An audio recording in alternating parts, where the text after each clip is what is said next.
जपणं आणि जपून ठेवणं यात खूप फरक असतो. कसा ते सांगते.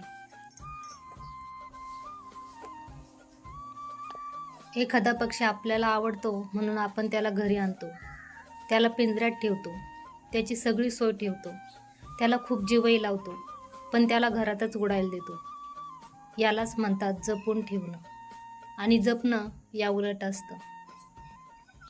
तो पक्षी दिसला तिथेच त्याला डोळे भरून पाहणं, त्याचं सौंदर्य टिपणं आणि हे सगळे मनात एक सुंदर आठवण म्हणून साठवून ठेवणं म्हणजे जपणं. त्याला त्याच्यासाठी मोकळं ठेवणं. त्या पक्षाच्या स्वातंत्र्यावर प्रेम करणं म्हणजे जपणं. त्या पक्षाच्या आकाशाला मान देणं म्हणजे जपणं. आणि जपून ठेवणं हे कधी कधी आपल्या स्वार्थासाठी असतं. कारण खरं प्रेम तेच असतं. त्या पक्षाला मोकळं सोडूनही आपण त्याच्यावर तितकंच प्रेम करत राहतो. म्हणून जपून ठेवायला नाही तर जपायला शिका. मग ते पक्षी असो किंवा व्यक्ती.